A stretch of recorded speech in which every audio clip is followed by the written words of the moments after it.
until now, right? Until the recent announcement. Yeah, so if you are ready to build a business in the UK, then this visa route is definitely a good fit for you. And also, if you are, if you are a real builder, if you've been solving problems in your industry, or you are in a particular industry, you know the problem that your solution could bring to the industry, and this type of visa is also good for you. And also, if you are an existing founder, maybe outside UK, let's say for example in Nigeria, you have a business in Nigeria that is doing well, you can bring the business into the UK, in as much as the business is not, that same business is not in the UK, right? Or maybe business, even if the business is in the UK, probably your own idea, you want to bring in new thing into the business, you want to do it in another way, right? So you can also go for the visa. I think that's just the best and short answer for that question. Thank you. So thank God now that students can now get to do business and all of that. SK, are you there? Yeah, present. All right, thank you. So what do you think about what business can really get endorsed? Like, what idea do you think will probably get, out of 100%, could probably still get up to 80% endorsement without knowing you have to do it over and over again before they can accept you?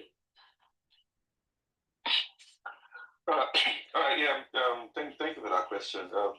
I think majorly based on this visa category, what one would be looking at is to be looking at doing a business that can solve the problem, right?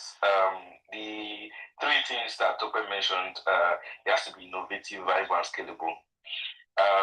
If you want to bring something to the market, you want to make sure it's something that is new, something that has not been done before, or you want to do something that has a competitive advantage, right?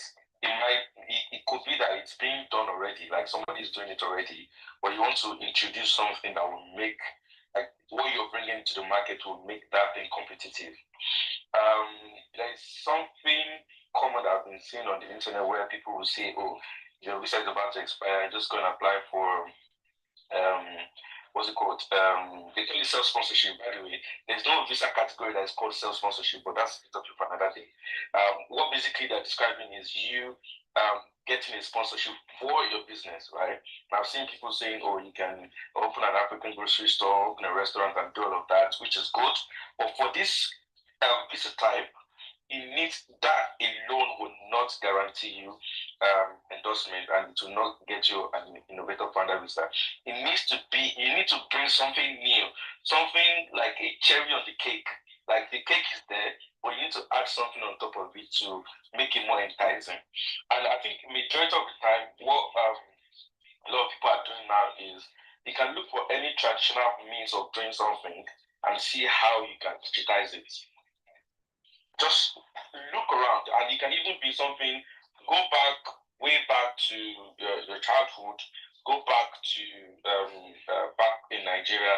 Just look at how certain things are being done traditionally and look around you. Is this something that can be digitized? Look around you.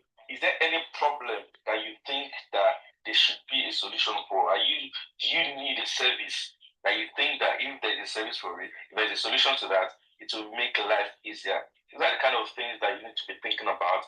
And then obviously do your due diligence to check if there's a market for it, if it's being done already. And even if it's being done, try to understand that their business model, see the lapses that are there, and see how you can improve, how you can add something to it. It is very, very important to underline the word innovative. It needs to be innovative. It needs to be something like mind-blowing, that when you hear it, you'll be like, this is new. It's not something that when you hear it, you'll be like, well, how come? Are you sure you've not heard the word for innovative? It needs to be innovative. Somebody mentioned it to you, you'll be like, wow, this is actually new to me. I've not heard it before. So these are the kind of things they're looking for. And again, it needs to be viable and scalable. Viable and scalable. If you read about this visa, the way they're talking about it, they're talking about it as something where you can actually export to other countries in the world. So it's not based in like you're getting the visa in the UK, but it should be something that the idea should be something you can export to other countries, right? It should also be something that it will not just be you alone. It is something that will create job opportunities. And by the end of the maybe first year or second year, you're having like maybe 5, 10 people that you've employed under you. So you're indirectly becoming an employer of labor. So some of these things, if you have an idea in your head, think about it. Be your first what's it called? Critic. Critique yourself, score yourself and ask yourself those questions. All of these things, this idea that I have, do they tick all of these boxes? If they don't, just think about another thing. Yeah? Thank you. Thank you, SK. You've really done justice to that. Everybody should start looking at something like, beyond business analyst now, because look at the requirements and try to see how you can bring it to life, So I'll go back to Mr. Tope. Okay. Are you with me, sir? Yes, I'm with you. Thank you. So now, looking at them getting all your ideas together, and what mistake do you think applicants make when they're trying to pitch their ideas? Like, in order to make it come alive, what mistake do you think applicants make when they're pitching their ideas? Okay. Yeah. So I think the basic mistakes, not only about applying for the visa now, the basic mistake, I think SK has tried to pinpoint it. The basic mistake is trying to get the visa and not want to do the business. The moment your intent is, I want to get this visa, not that I want to do this business, you tend not to be that innovative as much as you should. So I tell people, beyond the visa, let the business be the passion. So if the business is the passion, the reason for you applying for it, you will be thinking for your business. You will not be thinking for yourself. So the number one mistake that a lot of people do is putting the visa first before the business. I know everybody wants to perfect their stay. Everybody wants to ensure that they are legally residing in the country. And for that reason, some people will even say, my visa, like SK said, my visa is expiring in the next month. I want to quickly jump into the Innovator Founder visa. You will be in a hurry to think. You will be in a hurry to innovate. You will be in a hurry to want to do it quick because you want to renew your immigration status. So the first mistake is, for those that are in this call and you have enough time, don't wait for the die minute. Don't apply because you want the visa. Apply because you want to do the business. Because at every point in time, you will be assessed. There is a 12-month checkpoint. There is a 24-month checkpoint. So you will be checked by the progress of your business. So they will schedule, the endorsement body will not leave you after you've gotten the visa and maybe you think the next thing is ILR. No, some people may not tell you that. For some of us in this route, every 12 months we have session with the endorsement body. They check your metrics. They check if you are not meeting expectation. You tell them you have to justify why you are not meeting the expectations and the likes and the likes. So mistake number one, do not apply for the Innovator Founder visa because you wanted the visa, but rather because you had the passion to solve the problem. Number two is trying to start a business that someone tells you to go and write about. That is one of the mistakes that I felt a lot of people make, because they will say, oh, I want to apply for Innovator Founder visa. What kind of business should I apply for? The truth is that you are going to have a business plan submitted. You are going to have a pitch deck submitted. If you are presenting a business that someone says, you can do this one too, you may not be able to defend it, because the truth about it is you will also, before the endorsement, you may likely, because in my own case, I went through that, but I don't know for others. So you may be lucky or unlucky to get an interview session. And during the interview session with the endorsing body, they would ask you questions about your business plan and your financials. I have had people that have been rejected because they couldn't defend their financials. The business plan may look viable, it may look innovative, it may look scalable, and it may have a good right skill set to deliver it. But if you are unable to defend what you have written, you may relatively lose the opportunity. So that is another mistake. Don't just jump into a business to start, but start a business that is solving a problem that you know that you have the skill set to solve. Take for example, when I was writing my during my time, I had done a couple of business in Nigeria, and I'm still a manufacturer in Nigeria. So I had to put those experiences that I have a manufacturing company in Nigeria with over 100 staff. I have this, I have that. I have done this business. My course is also related to the business that I want to do, development finance. I'm providing financial education to migrants. We want them to be financially informed, empowered, and then when they are remitting money, they are not remitting for. So you have to package yourself in a manner that you know is you.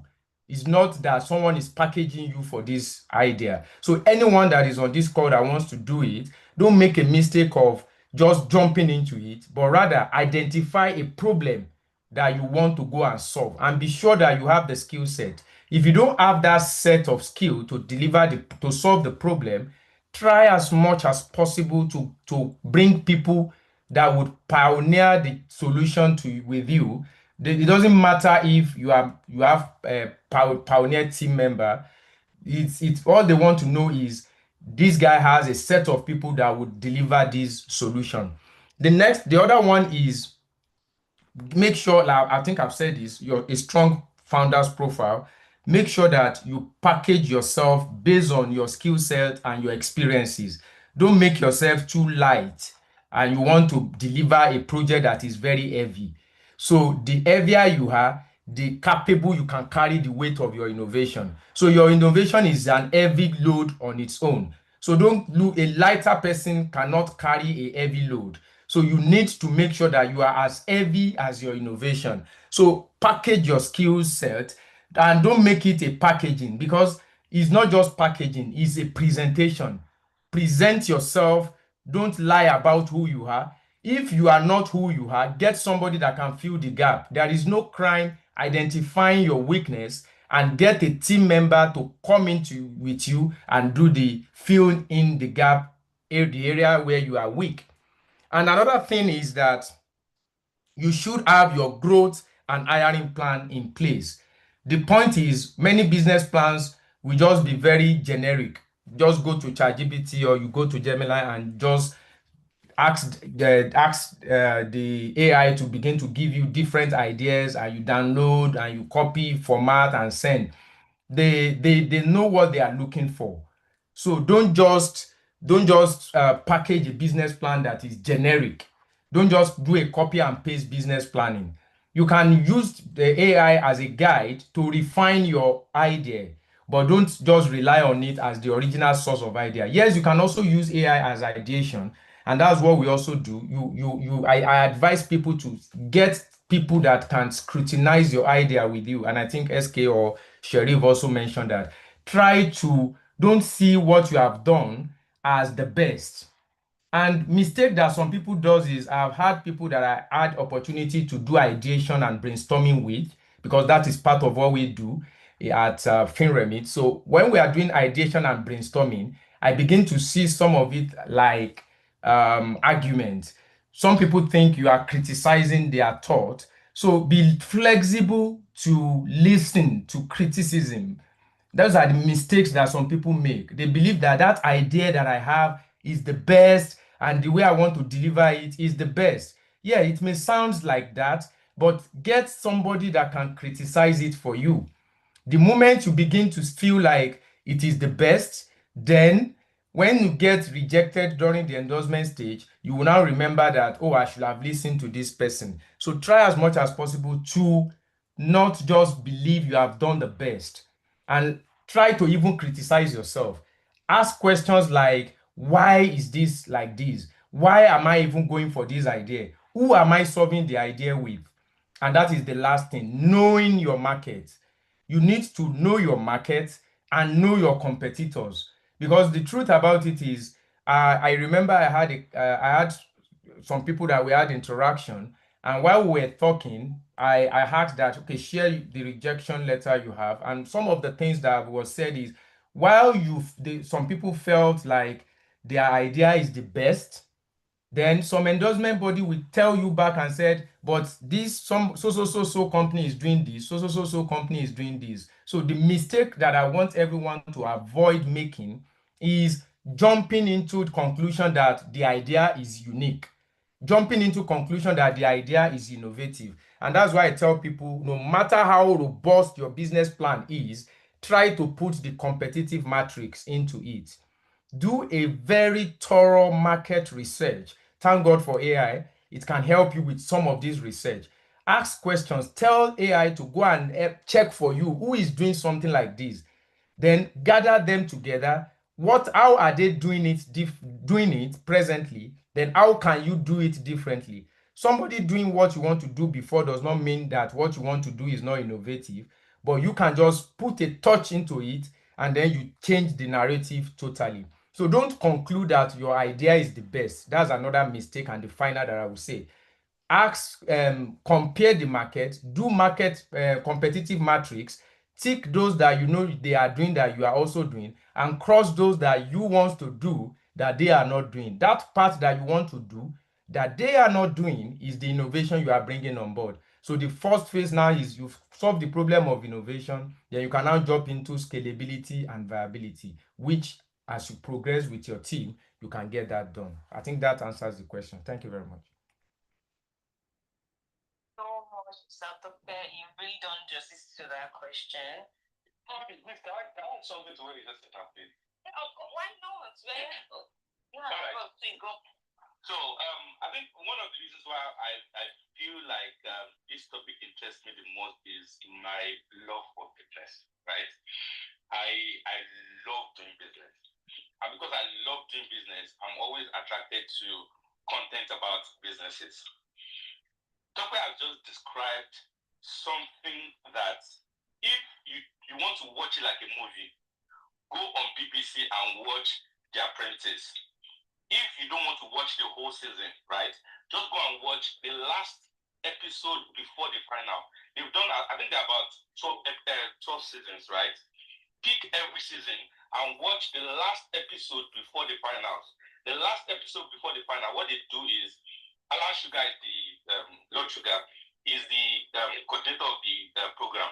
So the top finalists, I think the last 5 of them, what they do is he will now bring his advisors, and then they go into a panel with the advisors, and they scrutinize their business plan. They break it into pieces. Everything Tokyo has just described on this page is what they do there. They will go into your business plan. They will go and check everything. They will even go as far as ordering your product if you already have a product. They will go as far as ordering from your competitors, and they will compare you with your competitors. They will do everything just to open your nyash if you are. So, and again, exactly what you described, that some people will be feeling like the idea is the best and it becomes like an argument. Just go and watch that and you understand it better. That's number 1. Number 2 is the Innovator Founders Visa. He mentioned something about Innovator team. Now, if you have an innovation team and then every member of that team is applying for this type of visa, every single person on that team will be scrutinized.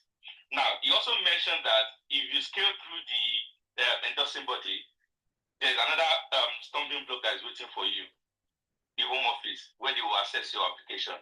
Now, during this application, even though you've been endorsed, right, and you're waiting to get your visa, every single person on that team needs to defend why they're on that team. Like, you have to actually mention what you are doing on that team, and it should be something that you'll be doing 9 to 5. It should be your full-time job. So even if you get the endorsement, the Home Office is now there waiting to ensure that this will be your full-time job and what are you actually bringing to the table. If you are unable to convince them in the application what you're bringing to the table, then they can ask for further information to convince them what is it you Like we've seen everybody on this team now, everybody has maybe master's, PhD, whatever, and there's one person there. You are just sitting there. You yourself, what are you doing? Because I'm saying this now because I've also heard stories, but I'm not going to talk about the stories here. But every single person on the team will be asked to show what they are bringing to the table and how they are contributing to that project in particular. So even if you don't have the big skills, but whatever skill that you have that will be instrumental to helping that project or that product or that business idea to scale through is what they want to know. Thank you. Sorry, can I add one or two things to that? Yes, of course. You guys go on. All right. Yeah. So I would like to add that another mistake that most people make is that they think it's not as easy as we read online. Like just switch from student visa to innovator founder visa. So it's not as easy as that. Yeah. So just like Papa said that they will scrutinize your business plan, your financial plans, your experience is very, very important as well. The experience of your team members is also important. SK has also mentioned that.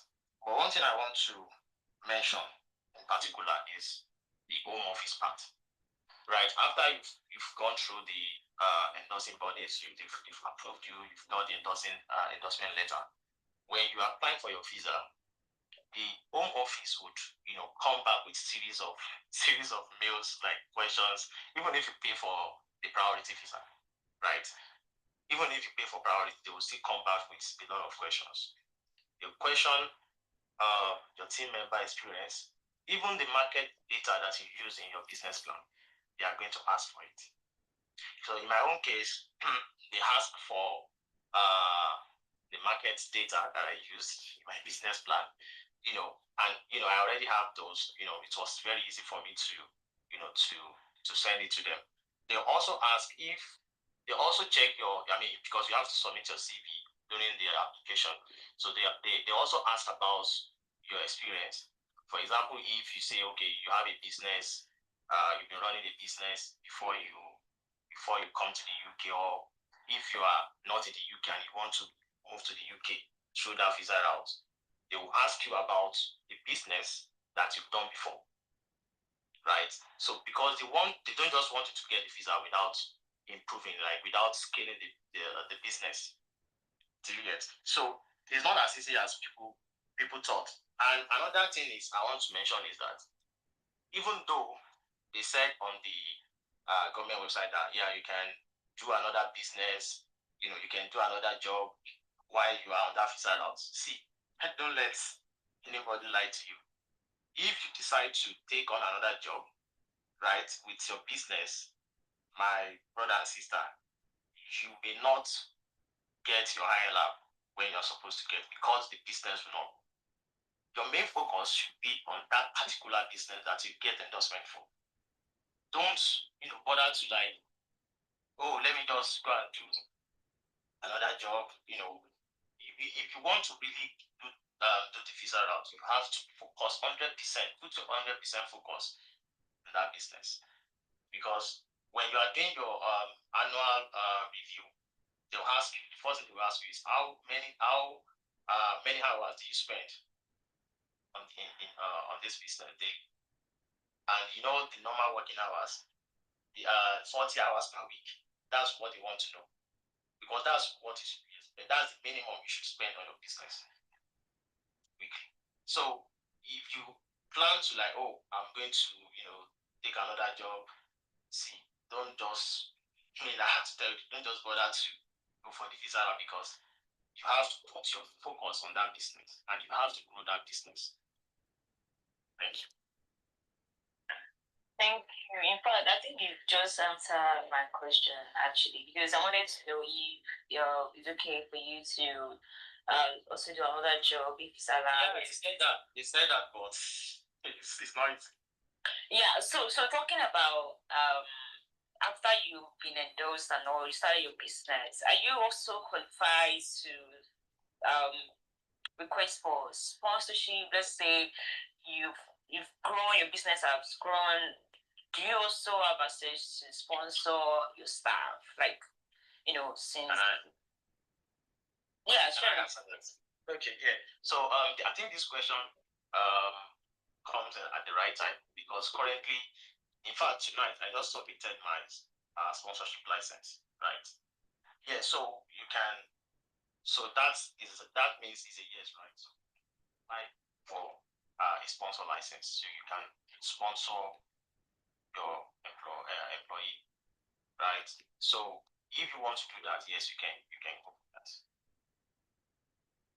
So they're not going to tell you need to your staff needs to meet 45,000 this that because of the. I mean, if you're applying for a sponsor license, you have to meet the requirement for getting a license. That's it.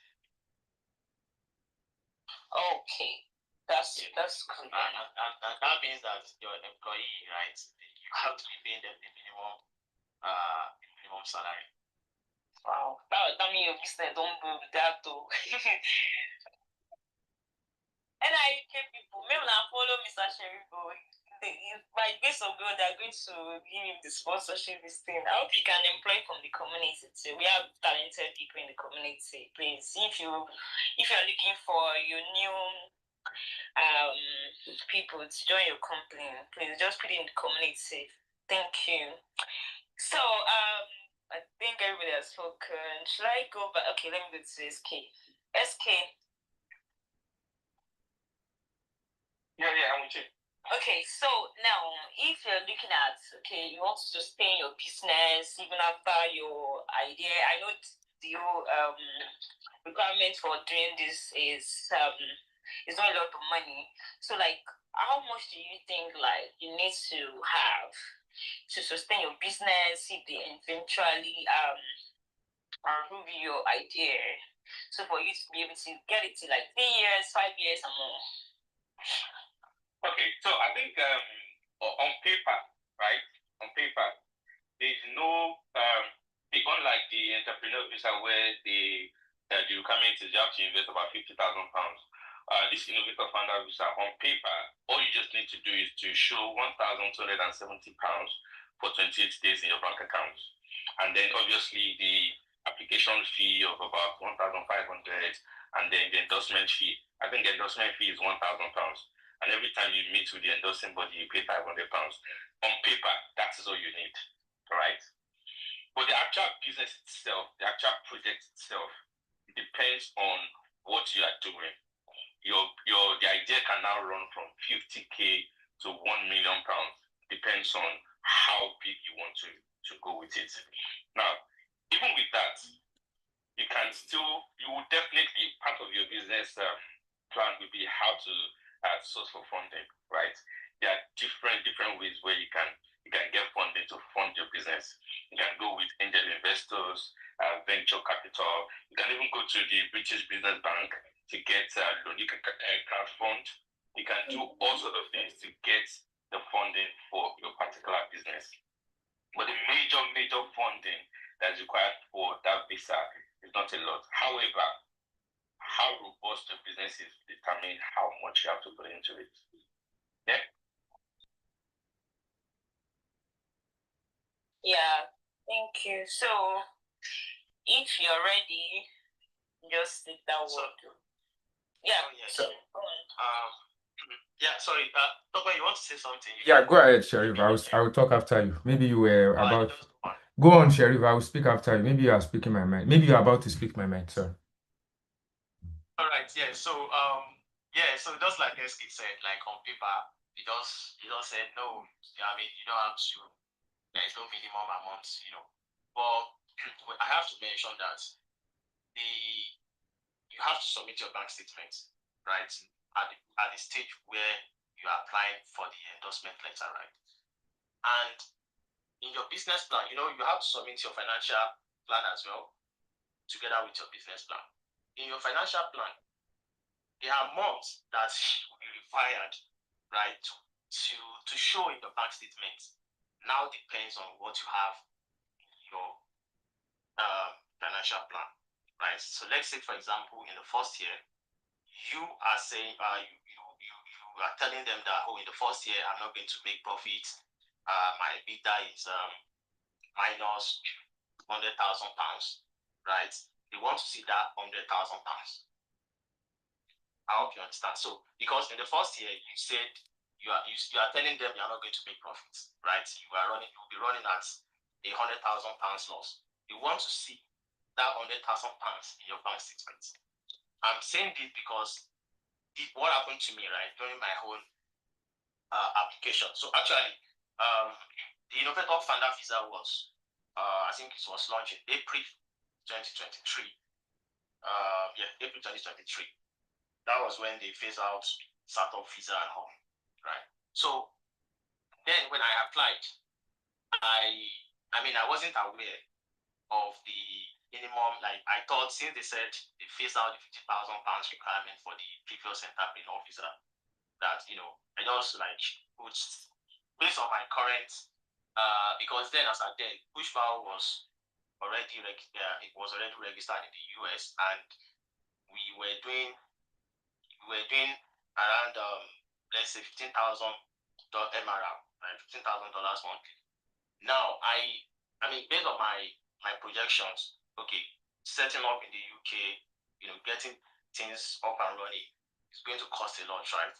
And in the first year, our EBITDA was minus £80,000, right?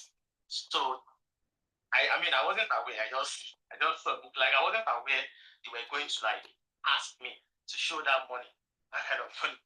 So later on, when we we're almost like, I was almost like getting approved. Like, they just come by and say, hey, your financial plan was, so you need to show this in your bank statements. Like, the bank statement I submitted would not be enough, right? So I was like, and as a moment, I didn't have up to that amount. So I just like have to reach out to my friends, and I was able to raise that amount, and I put it in my bank account, and I was able to scale through. So that you have to be very careful when you are making your business plan, when you are making your financials. You have to be very, very careful, so that you will not, even though if they complain, like, you can still resubmit, but make sure everything is intact from the first stage, like from your first submission. Make sure everything is done right. Do your own work properly. Do your research, just like Dr. said. Do the market research. Do competition analysis, right? So do everything right. Don't put more load on yourself. Don't put heavy load on yourself. Don't go and say, my first year I will be running at 50,000, 60,000 plus my loss, when you don't have that money to show in your bank statement. Okay, so please, you have to be very careful. Then, in terms of showing the bank statement, because I've spoken to a lot of people in the community, but I think I posted like 3 years or 2 years ago, like 2 years ago, and some guys reached out to me. I had several meetings with members of the community. When we come to that part of money, and they say, I don't have this kind of money, but yeah, what I usually tell them is, don't put yourself in the leg with your financial plan. Make sure you do everything properly, and don't put too much loss when you are doing your financial, because at the end of the day, they are going to ask for that. Because when you say you want to run, you are running at loss, at least you should have some money to cover up in case the business is not making money. Do you get? So that is very important. So then, for the bank statements now, if they ask you, okay, show us this amount in your bank statement, you don't need to keep the money for 30 days in your account. You don't have to like when you are, unlike when you are applying for visa, that the money has to stay in your account for 20 days. No, it's not like that. I mean, for the endorsing bodies, so not at the visa level. The endorsing body is the first stage, while the visa home office level is the second stage where you apply for your visa. So the duration at which the money has to be in your account does not really count. You can send the money today and print your statement tomorrow. But that's what I did. I get the money from here and there. Then the next day I printed the statement and I sent it to the endorsing, but then I got my endorsement letter. So yeah, so I think that's it. That's what I have to add to that. The amount that you have to put. Then also I have to mention that if you eventually get it, there is this requirement for Ireland that you must have spent £50,000, like minimum of £50,000 in the business. That is after you got the visa, right? So when you are planning to get to Ireland, you must have spent personally your personal money, right? You must have spent 50,000 in the business. So I think it can also come from maybe investors, right? It can also come from investors. So far, I mean, you are spending that money in that business. So you must have spent, it's part of the requirement for Ireland. Yeah, so that's just from my side. So top you can Okay, yeah. you have the floor. Yeah, thanks, Sheriff. Thanks, Sheriff. I think you've been able to eat part of what I wanted to say, so I will just touch the other side. The other side that I wanted to touch is I want to appreciate this community for bringing this happening, making this happen because it avoids others to make the mistakes that some of us on the route had already make, or instead of mistake to not go through the much of back and forth. It may not be a mistake, it may just be like a back and forth. And I think Sharif had mentioned one or two of it.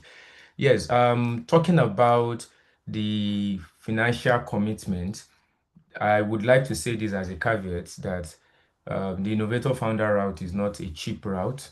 So, and then don't think that, like we've said earlier, it's going to come easy. So it requires a lot of effort. This is not to discourage anyone, but to prepare us ahead of the challenge in it.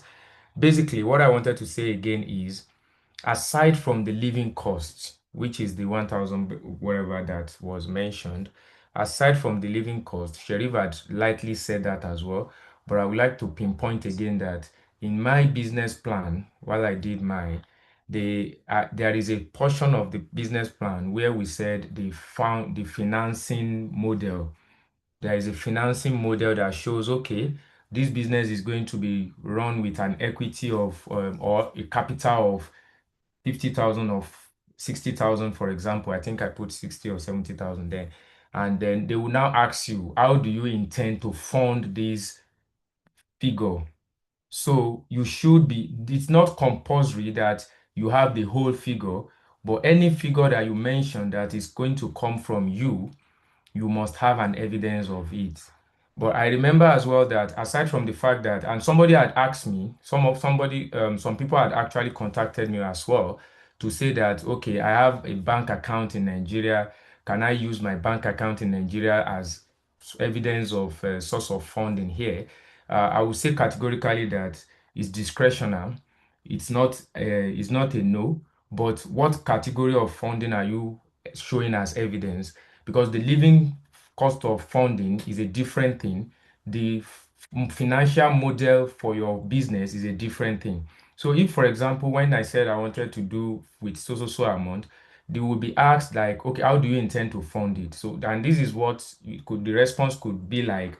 If you have, for example, if you have a business in Nigeria, your business in Nigeria can be a sister company that wants to fund part of the equity of the business in the UK. So that will be allowed, and they can ask you what's the bank statement for your business in Nigeria, and they will want to see evidence that you are the owner, or you are part owner, or you have a major control on the business in Nigeria to say that okay. And then they will also ask for investment letter. Like Sharif said, that your investors can inject funding into it. But one thing I want to say is ensure that every injection that is coming from outsider for any reason into the business, especially for the financial model, make sure that you are keeping record of it. It will be needed eventually. In fact, up to the transfer.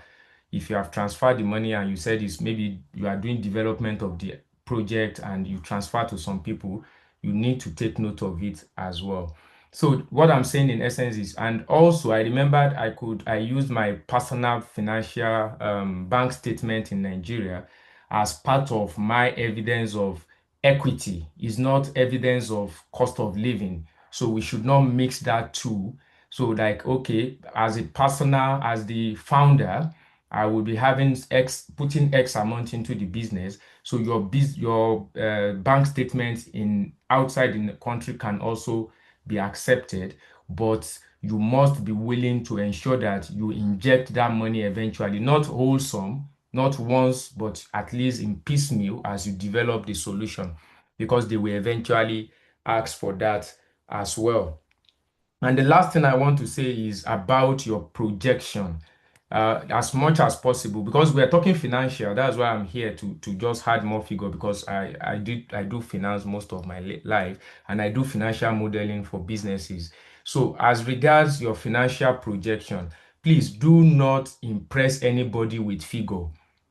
Don't impress people and be saying I want to do 1 million in year one, 3 million in year two.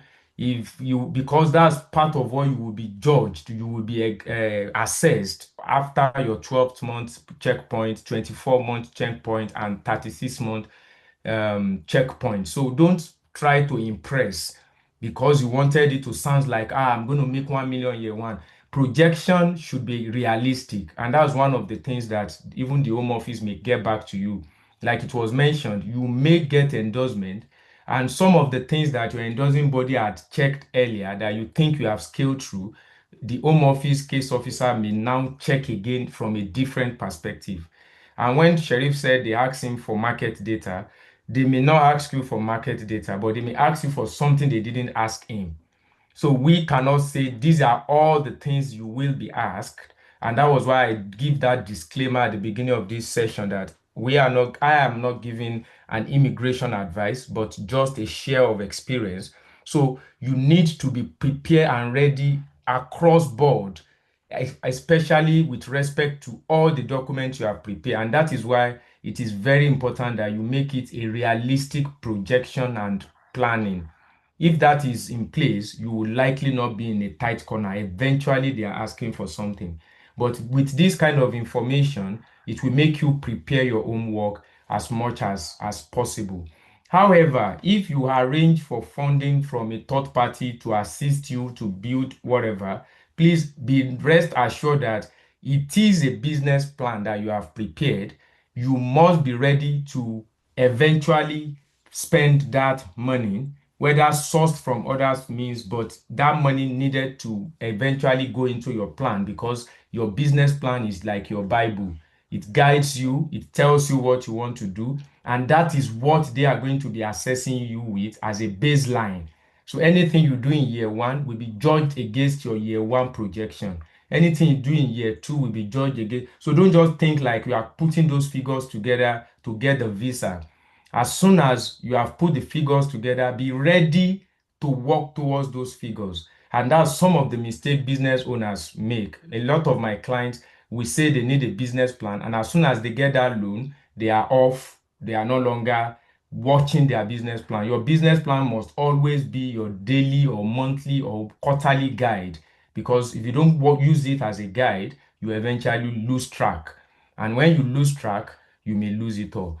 Not because it's a visa now, even if it is a business that doesn't have to do with a visa, you need to be guided with figures in your business plan. So make it realistic and make sure you are using it you are following it judiciously. Thank you very much.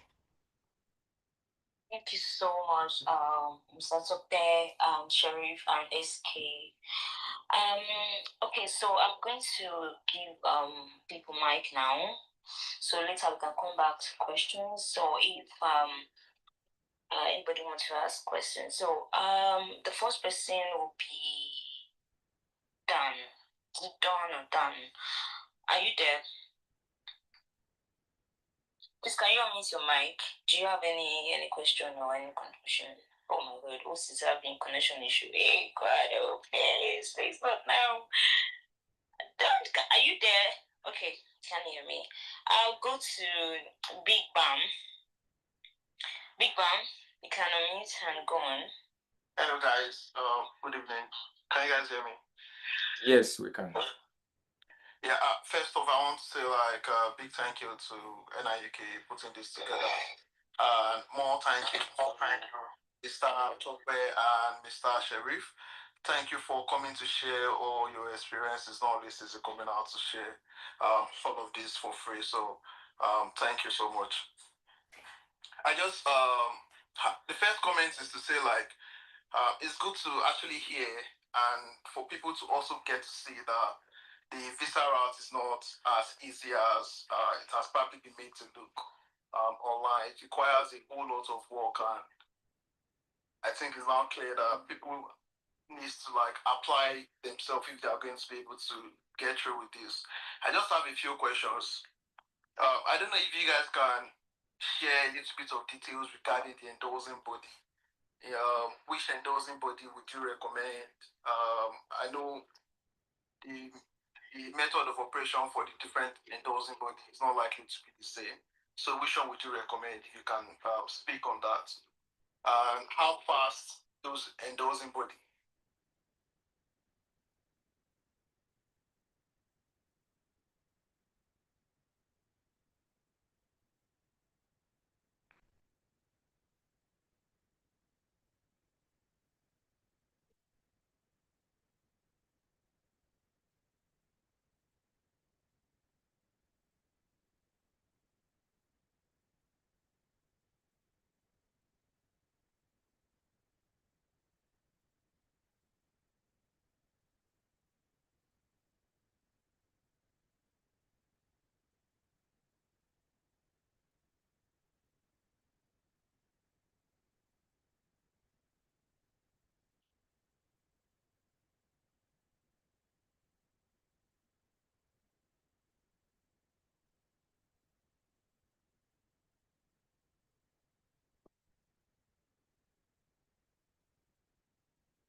Let me share. Yes. Okay.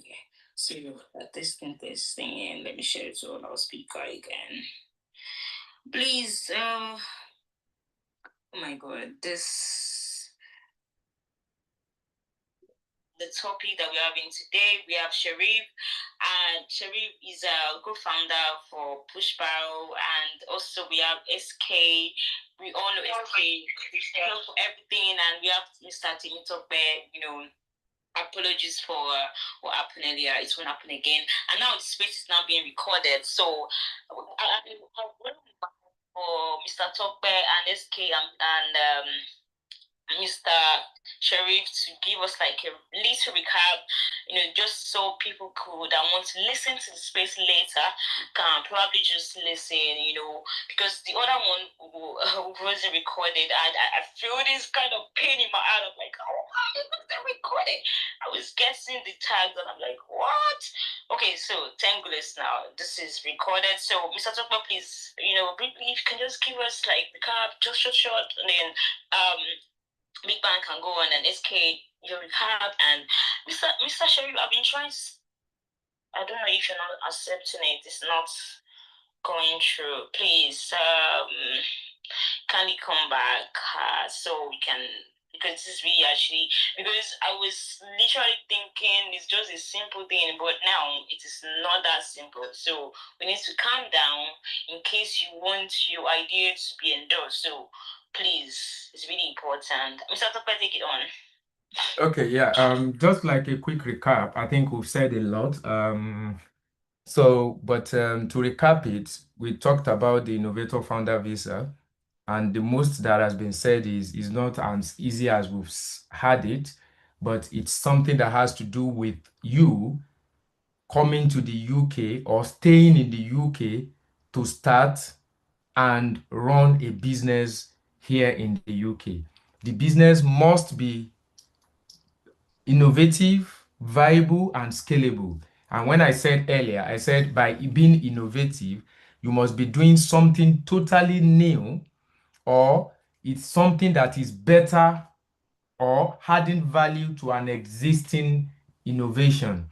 So it's not necessary that you must just be doing it new. It could exist before, but you must be able to identify something new that is coming in, that you are bringing in, that those that are in the business before are not doing.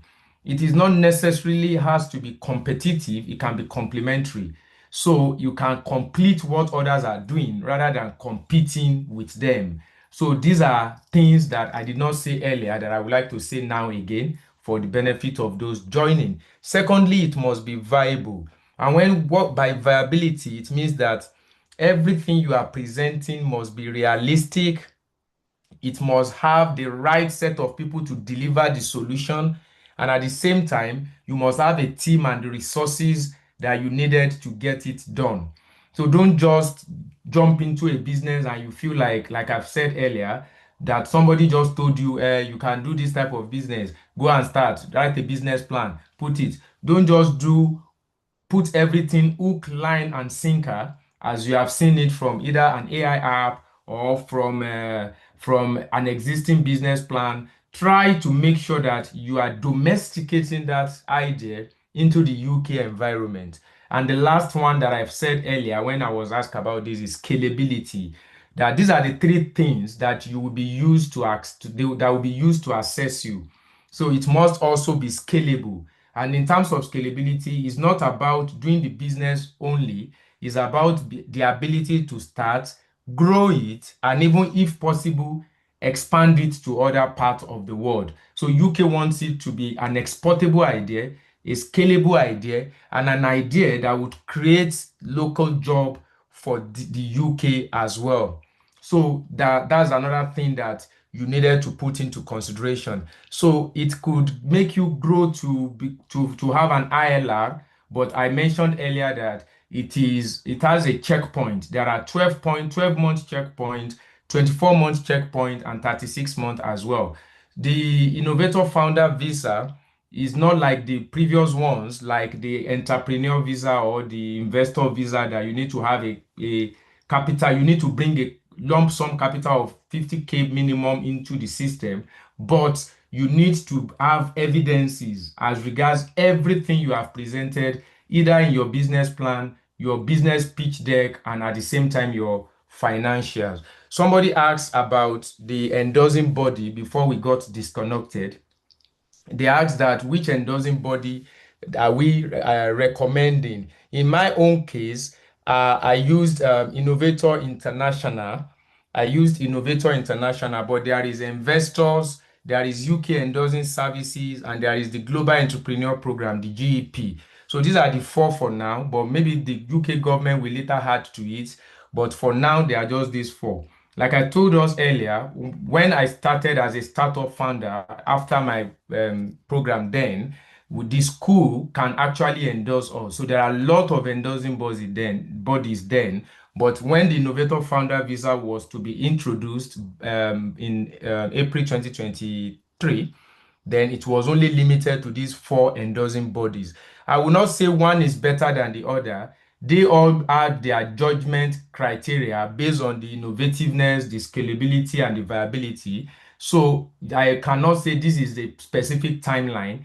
They check your business plan case by case, and they respond back to you if they need any other thing. Some will do interview, but I believe most will definitely do interview with you. So it's now your choice to see which one you can use, because I will not want to recommend or make a referral. And like I said earlier, everything that I'm saying is not an immigration advice. It is a share of experience that we have as an innovator founder. Thank you very much. I have some hands up. Let me allow the other speakers to have their input into this. Thank you. Okay. So, just a little. Thank you. Yeah, thank you, sir. Yeah, I think the major thing I want to add to it, which we spoke about before, is if you want to understand what it is like for scrutiny, if you want to understand what it is like to face the endorsing body interview, there's a BBC program called The Apprentice. The Apprentice is organized by Alan Sugar, and if you don't want to watch the whole episode, just watch the episode before the final. They usually have 12 episodes for each season, and I think they've had over 12 seasons. So just watch the last episode before the finals, right? The last episode before the finals is basically where the final is the top five. They'll be invited into a boardroom, and then they will scrutinize their business plan, right? While they're scrutinizing their business plan, the finances, the focus finances, how people, Toko was talking about how people inflate their finances. You will see literally everything. You'll be watching it like a movie. So sometimes some people understand things better when they're watching a movie than when they're just reading the novel, right? So it shows you how they literally go into the market and then check your competitors. Sometimes if you're selling a product, they will go to the market and buy something that you say if you say it's innovative, they will go and buy something that you think has never been done before. They will buy it and bring it to you in the boardroom to show you that this thing you think is innovative is actually not innovative. The first one. They also talked about innovation team. When you're part of a team that's submitting your application for the Innovator Founder Visa, every single person on that team will be scrutinized. Like every single person will have to show what they're bringing to the table. Every single person will have to tell what they will be doing in the application. I thought I mentioned that the application, even after you've gotten your endorsement, does not necessarily guarantee that you still get a visa, because you still have another hurdle to scale through, which is the Home Office visa application. And the case worker, what they'll be doing is they'll be checking every single person on the application, see what is it you'll be doing, and they will ensure that this will be your 9 to 5. This is something you'll be doing daily. I think I'll leave the finances for Sherry to talk about. Yeah, sure, go on. All right, thanks. Yeah, so a quick recap from my side is so we talk about who is the visa for, right? And I will talk about anybody that is ready to do business in the UK, right? So in terms of financials, we also mentioned financials, like what's the minimum amount that you have to show for your business. So there is no minimum amount, right? So it depends on what you have in your financial plan. So if you are saying you are going to, make a loss of a certain amount, so you have to show an amount that would sustain your business in your bank statement when you are submitting for the endorsement letter. And also in terms of how much you should spend in your business for you to qualify for ILR. So part of the requirement for ILR is you must have spent £50,000, a minimum of £50,000 on your business. And also we also talk about some of the mistakes that I don't know if Dr. mentioned that before I joined again, or I just want to mention that it's not as easy as we see online. And also, if you plan to take another job with the Innovator Founder Visa, with the business that you have been approved for, I think that may not be a good option for you, right? So yeah, so that's the recap from my side. So I also want to answer. I think Bam Bam was the one talking before we got disconnected. So he asked about the endorsing bodies. So Tokwe, so are you in our group, Innovator International? Because I'm also with Innovator International. Okay, the WhatsApp group.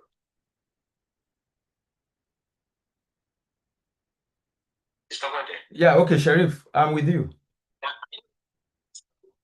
No, not on the group. Maybe I'm on another group, but maybe after the because the startup group. Yeah, I didn't start from Innovator, but we'll chat after the program, anyways. I have experience with other bodies because I have helped people apply. So for UK endorsing services, right? What I would say, I'm not advertising for any one of them, right? But I'm just saying this based on my experience. Innovator International for me was, their process was very smooth, simple, because their application process is very straightforward. All you just have to do is submit all the documents, right? Submit all your documents and wait for them to review and make the payment and wait for them to review. So if there is any changes, they come back and tell you, you have to do this. And you have the opportunity to resubmit for free, like twice. You have the opportunity to resubmit twice. If in the first submission you do not make the requirement, if there are changes to make to your business plan or your financial plan, they will tell you you have 2 free submission after the first submission.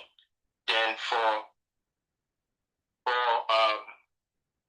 UK endorsing service, the application process is also smooth. However, if you are, so let's say you have to make payment, right? So if you make the payment and you make the payment from, let's say this is for someone, let's say for someone that is making payments with their Nigerian card, okay? They would ask you, like a proof of your source of payment. Even if you are making payment from, so far as you, they will want to validate your proof of source of the payment, because Nigeria is on. That's what they said. Like Nigeria is on grey list. I think now Nigeria is no more on the grey list. Maybe that will change. So even if someone make payment for you, I'm referring to UK endorsing service, or maybe let's say your brother or your friend make the payment for you, they would want to know. They want to know your relationship with the person, right? They want to, and if you say, this person is my friend or my brother, they want to, they will ask the information of that person, their passports, their information. They will ask all those stuff. That's for UK endorsing service, because I have experience with them too. Then for investors application process is a bit long. Like I don't like it. So that's what I would say about Inventors Limited. And for GEP is a government, like it's a government thing, right? It's being run by the Department for Business. So they only support successful businesses outside of the UK, right? I think the Kuda was one of the Kuda is one of the company that they support out of Nigeria. So those, I mean, that's my experience with with UK Endorsing Service, Innovator International, and Investors Limited. And I believe you can also do your own research, to decide on which one you want to go with. Thank you. Thank you so much. So, what I was able to also note during our conversation earlier is once you get endorsed, every single person in your let's say your team, all of them are going to also state what they are doing in that business, and also there is also a space for your business to sponsor your worker, and also you need money and you don't need a lot of money, so it's up to you how you intend to balance yourself. And also I feel like it's better for you to just focus on your idea and do not use a lot of AI. You have to make sure that it is your idea and you're able to wear it, and then you're able to state it like, okay, this is my idea, and then you're so sure of it. And also make sure that you speak to people, let them look at what you want to do, let them try to analyze it and try to listen to what it says. So you might not be sure that, oh, your business idea is the best, and then you're just going forward and you didn't try to like somebody to look at it, do this way, do it that way. So that's that. Yeah, so let's just move to I've been able to answer your question, right? If that is fine. Yeah, hello, can you guys hear me? Yeah. Right. Good evening, everyone. Like I said earlier, a big thank you to NIUK, the organizers. Special thank you to Tokwe and Sheriff for coming to share their experience, because you can imagine how much this is going to be. People have to consult them for them to share all of this experience. And of course, SK for always coming out to help as the cloak that he is. Yeah, so you've answered my question. My first question has basically been answered. I just want to ask. I think Sheriff was asking Tokwe about a WhatsApp group where some of the guys that applied together were on. I do not know if people interested in NIUK that wants to apply for this visa could have a community of such where they can offer support and anything along those lines.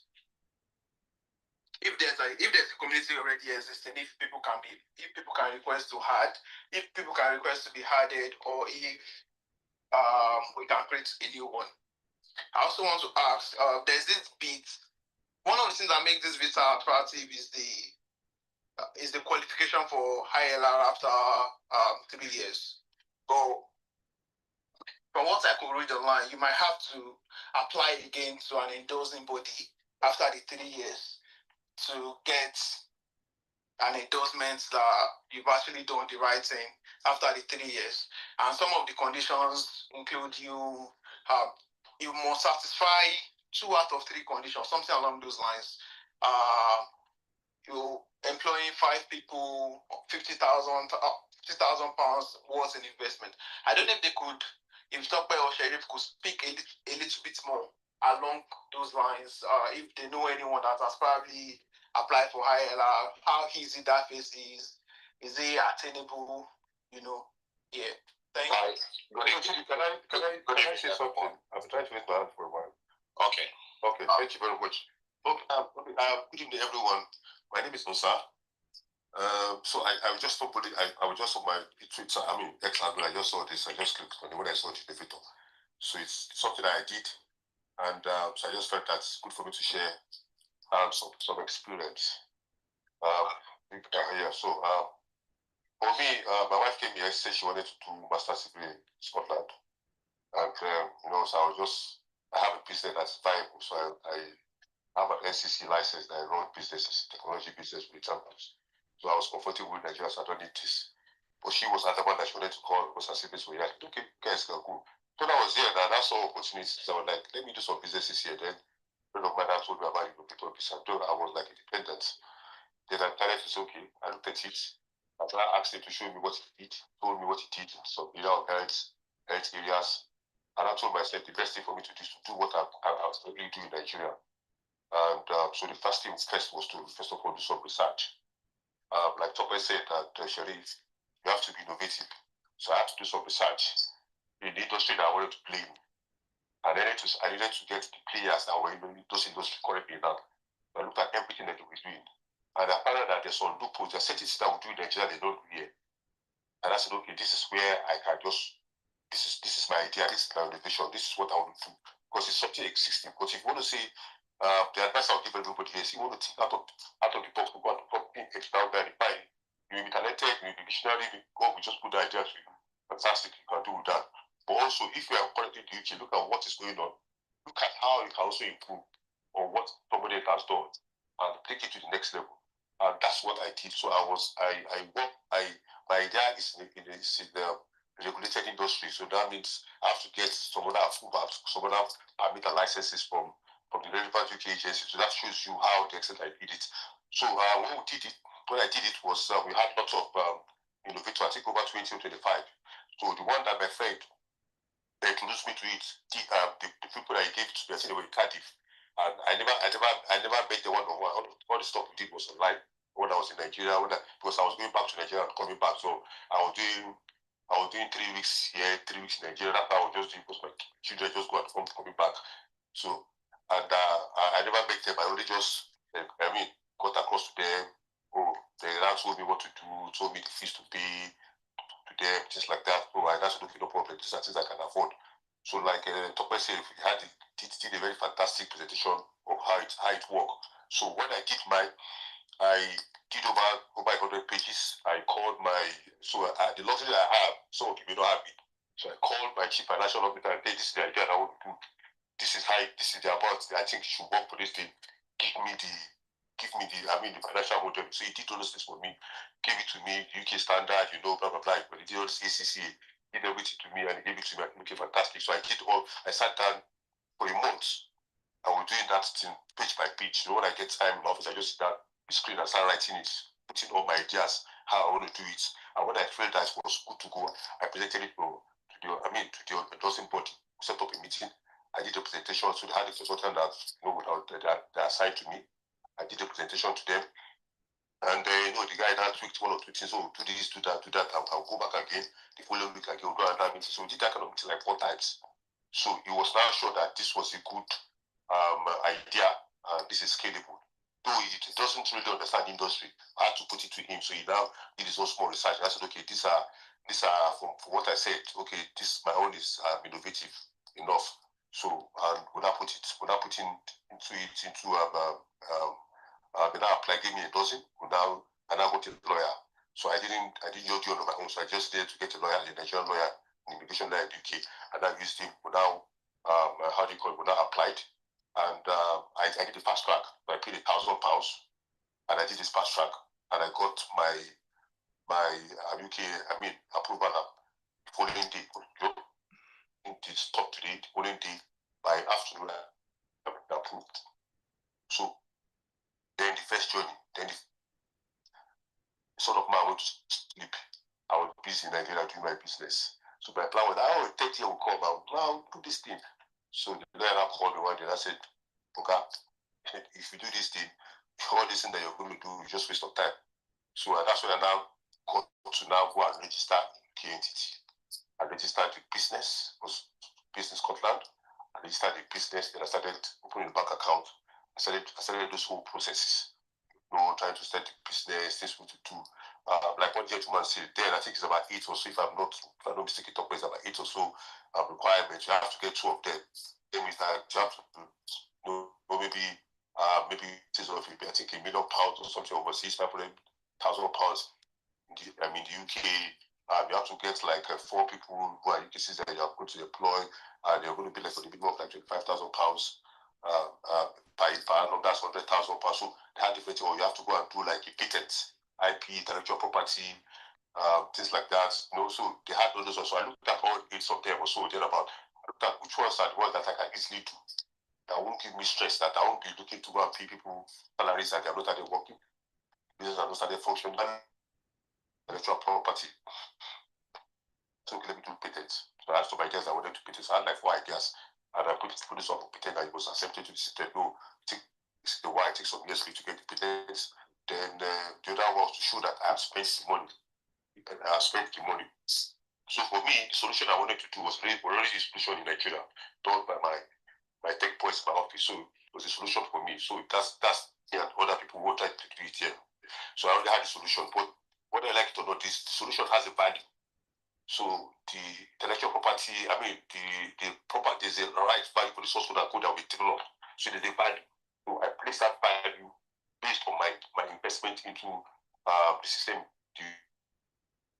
It's accounting, I had an accounting firm which I engaged. So after all these years, they now calculated all the money I spent for my pocket, things that I've done, traveling to Nigeria, it's sort of business thing I'm doing, blah blah blah, going to London for meetings, hotel accommodation. So we have, like I said, you have to put those expenses, you have to put it because it's part of running the business. So don't think that, oh, they said I should produce, how to produce one machine. No, there's things that you produce a machine. You went to Topper's office to go meeting with him. Topper charged you per hour, £100 per hour. You did over 10 hours with him, that's £1,000. You have that. To expense that your accounting, your accountants will now help you to put together, put that when you spend this money, bank statement, things like that. In case some of this asks you for all those stuff, then you have things from the business that you have. So if you are bringing money from Nigeria, nobody's giving you money, like you said, you have to do those due diligence, especially your banking and also your close accounts. So when I did all those, we submitted it to this. So I now knew that I needed to get some other licenses from different agencies in the UK. Now I had to bring in payments, a payment platform. The payment providers who were going to call me. So that's very, very, they were very, very strict. I asked for police report. So I've not spent 5 days in the UK.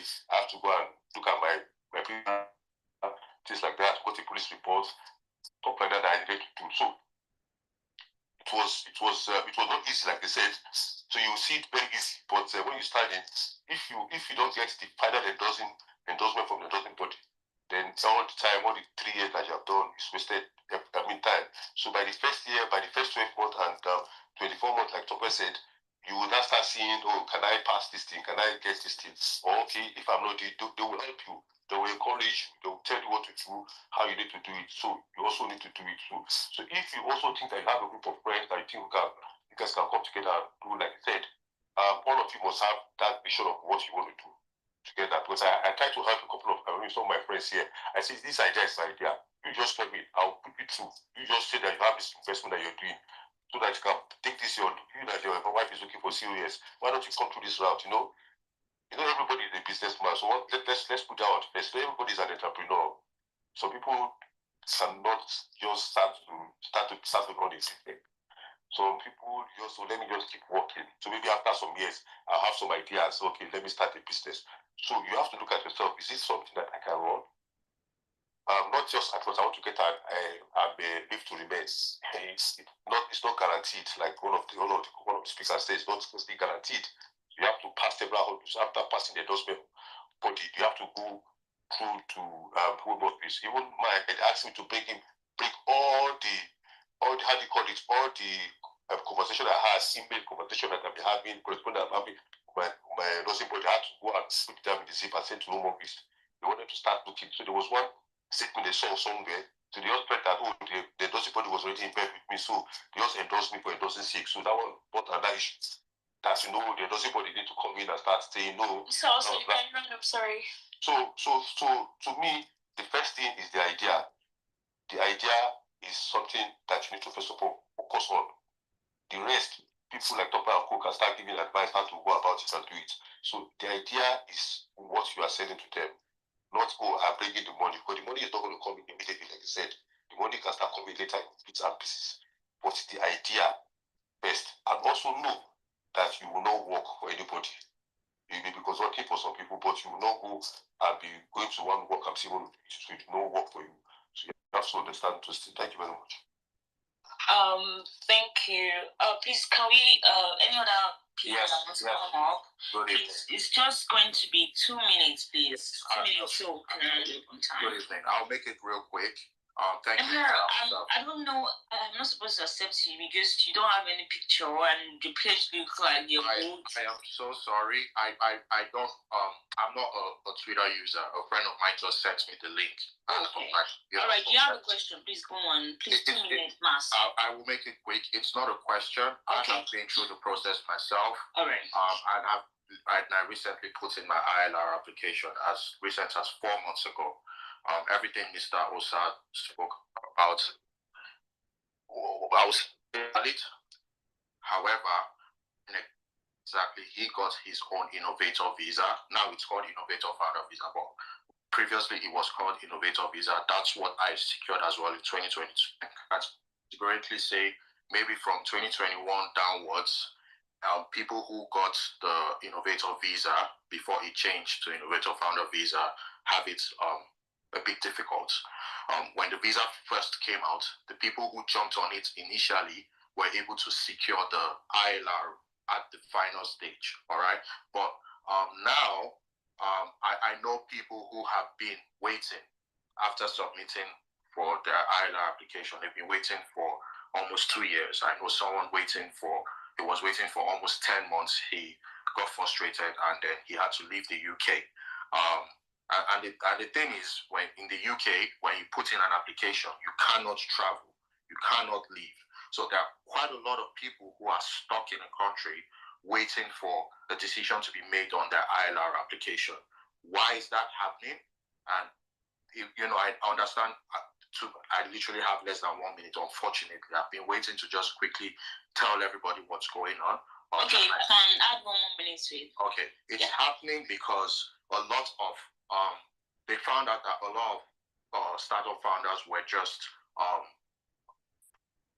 getting endorsements, investing in 50,000 and making not necessarily even concrete patent application, because the rule just says file for IP patent. It doesn't say, oh, you must be granted the IP patent. So a lot of people were just filing the application and then carrying those 2 minimum milestones met, submitting to, and they were getting the ILR. So Home Office has been extremely strict with reviewing every detail in the startup, which they were always doing before, like Mr. Osa pointed out. But right now, it is something else.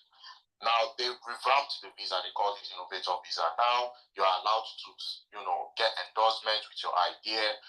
You don't necessarily have to show the 50,000 now, but if you want to qualify for the ILR in 3 years, you need to invest £50,000, and you need to meet one other minimum requirements. Okay, and to be honest, even when they say you can't work and run the startup, the startup is really, really difficult for you to show a lot of traction, a lot of achievements that you've achieved over the last 3 years, alongside the 50K and other maybe the IP. Okay, you need to dedicate your entire time to the startup something. So if you're thinking or having that thing at the back of your mind that you want to have the visa and you want to get a job at the same time, I can guarantee you that it's almost going to be impossible. Even the endorsing body would, by the time they meet with you for your first point of contact meeting, your second point of contact meeting, there's a certain kind of progress, achievement they want to see that you've attained after maybe 1.5 years to 2 years for them. Otherwise, they will just be telling you that they have to withdraw the endorsement that they gave to you because they don't want Home Office to cancel their own license to endorse founders. So it's really, really difficult right now. I'm telling you that I put in my application for ILR. I put in my application. It hasn't been granted yet. I'm still waiting. And I've gone through 2 rounds of questions. I know other founders that went through 3 rounds of questions. When I say rounds of questions, it's like Home Office will send a batch of, could be like 10 questions. Provide this evidence, what's this, ask. They will respond. Within 2 weeks, they've sent you another bunch of, this is at your point of ILR. they've sent you a bunch of questions again. Provide this, explain this, blah, blah, blah. They'll respond. You wait for a couple of months, some weeks, so depending on, everybody's situation is, unique and all of that. But there are people who have gone through 2 rounds of questions, still waiting to see if they'll give me a 3rd round. It's really challenging. And then I know there are people who want to collaborate with someone. They want to come together and get an endorsement to have this startup thing going. Please note that the amount of people on a startup like myself, I co-founded with someone. That 50K is not for the 2 of you. Each person must bring 50. So each milestone cannot be shared with 2 founders or 3 founders. So if you are 2 people, each of you must invest 50,000 each, and each of you must be able to, pick one other milestone, or maybe one person applies for IP, second person to apply for unique different IPs. You cannot share the same milestone requirements. All right. And in saying it again, even when you are able to submit 2, you meet 2 minimum requirements by the 3rd year, you need to show so much achievement that your startup has done. It could be winning awards. It could be that you've been through several incubators or accelerator programs. It could be that you've secured a lot of strategic partnerships. It could be that you've penetrated or entered a new market. Maybe you registered in a new country. You need to show that you also have paying customers, even though the revenue might be low. Sorry, people following me. I really don't contribute on Twitter, so I don't know if I'll be able to have time to respond to anybody. So please know that I might not respond to DMs. So it's really challenging. Okay, everybody, the government is just pushing it out there. Innovator Founder Visa, we now want people or students to, you can from switch from students to the Innovator Founder. They're making it so exciting, and it's really so exciting when you see that 3-year thing. You want to jump at it quickly, But to be honest, it's to me, it's a trap. I'm speaking from a point of feeling trapped right now, not to talk of how I felt over the last 3 years. Yes, I was able to travel back and forth to run my own business I was running in Nigeria. But like I said, it got to a point whereby I was saying that I also apply for this thing. I cannot travel anymore. You need to be cautious of the amount of time you spend outside of the UK. It's really difficult. Now, Mr. Osa rightly pointed, you need to have contact meetings with the endorsing body. I don't know how much the endorsing bodies are charging now. So the best of my, I think it's now maybe 1K per endorsement. During my time, I paid like almost 12,000 to secure the first endorsement. To secure the next endorsement, which is an endorsement, I paid somewhere close to about 6,500. Now it probably would be cheaper, but bear in mind I also paid for attorney fees initially. Spent a whole lot of money just to secure the endorsement. And yes, your business plan, everything you're going to show, it has to be scalable, it has to be innovative, and forgotten the third criteria. It has to meet 3 of them. Viable, yeah, it has to be viable, scalable, and innovative. Ideally, in the startup world, your startup must show that there is an existing competitor. It is sincerely absurd to have an idea, or almost impossible to have an idea that doesn't already exist. This is how a startup should be. But in the UK, the way the system has been set up, they're not like San Francisco, okay? You have to prove to them that this thing doesn't exist at all, which is almost impossible, because innovation is basically you are building or changing something that already exists. It's not invention. Invention is creating something totally. So somehow they are forcing people to be innovative with the context of inventing. So it's another totally different thing. But yes, you have to show concrete, executive, 100-pager business plan. You go back and forth with the endorsing body until they are satisfied with the business plan. Then they will now say, okay, pay us this money, so we'll give you the endorsement letter. Even after you get the endorsement letter, it's not a guarantee you'll get the visa. I remember myself, I was on almost 2 hours interviewed by Home Office. I had to defend my business plan. My co-founder, he wasn't interviewed. I don't know why, but I think because they could see that he was on the part of applying for a PhD within the tech space, whatever. So they felt like he was overly qualified. But yes, I'm so sorry I've been speaking so long. But I'm not trying to discourage people. I want you to know that this thing is some serious shit. Pardon my French. It's not a walk in the park. Yeah. I'm sorry about that, but it's not a walk. It used to be easy, even back then, during the Mr. Osar time, it was still difficult. Not to talk of now. It is not a walk in the park at all. I personally, I will not even advise my enemy to go to I'm telling you, I've missed birthdays of my kids. I can't travel. I'm stuck. I know. Okay, now, yes. Emperor, you know that I don't want to cut you there, but I feel like sometimes this whole thing could differ for different people. Yeah. I understand you have to go through rigorous ways and methods. You know, some people, they can actually really do habits, like just a pick. You know, your own story could be really difficult. Why some people, they might not agree. They might not have. Everybody is different, though. So no. See, trust so me. I'm not going to say people should not. If anybody on this space wants to go on, see, that's why we are actually this space to share ideas, like encourage people and people that want to pick one or two things. Anybody that wants to say those things, you go ahead with it. If you feel like you're getting temporary way, go through that way. Pardon me, I totally understand what you're saying. Is it possible? Are there startups that really grow fast and they become multi-million-dollar? I'm not saying that's not the case. That it totally happens. In fact, let me just take the recent person I know who secured INR recently. He used the Dublin. There's a particular milestone called your customers have doubled over the last 1 year. And you have to prove in comparison with existing competitors the amount of customers he had to do a lot of research. Is it possible? Yeah, I'm not.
And find founders. Luckily for us, we're able to really grow fast. So I would expect and hope that someone who is really committed will grow really fast. But sometimes there are first-time founders that that you can't move slow. That's just it.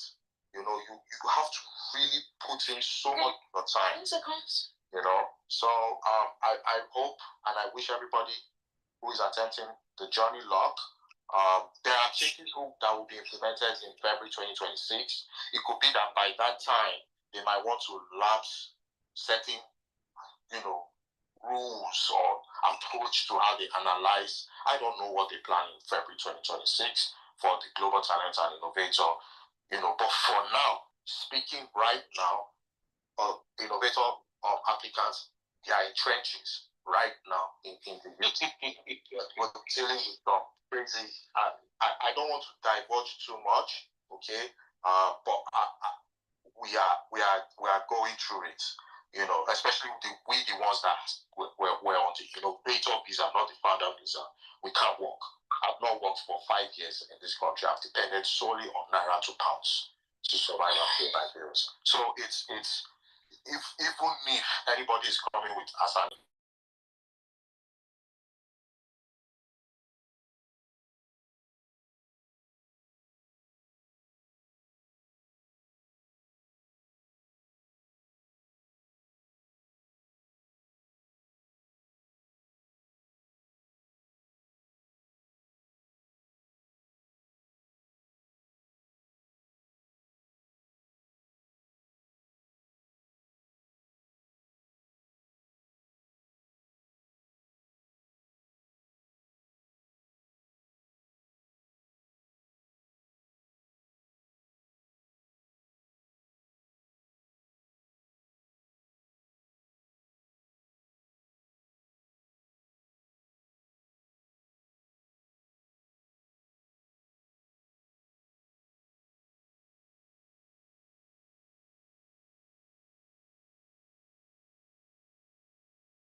you can scale your business outside the UK, you can do this. Please go for it. Thank you. Yeah, thank you. I still have like 4 questions. Let me just quickly add 1 minute. Let me add 1 minute to what Sharif said. Yes, please. Yes. I'm sorry. Someone asked a question. I don't want us to skip that question. So yeah, because I was going to go back to that because he said you needed it like a WhatsApp group or something. So I want to talk something about because the group is not the group I mentioned. I mean, the group is just for those that are on that visa that have been approved, and it's being managed by the endorsing body. Do you understand? So it's being managed by the endorsing body. So it's not like me or maybe Tokpe or any other person in our community. But yeah, we can have a community around this, where we can guide ourselves, where we can, give advice. We can do that if Judith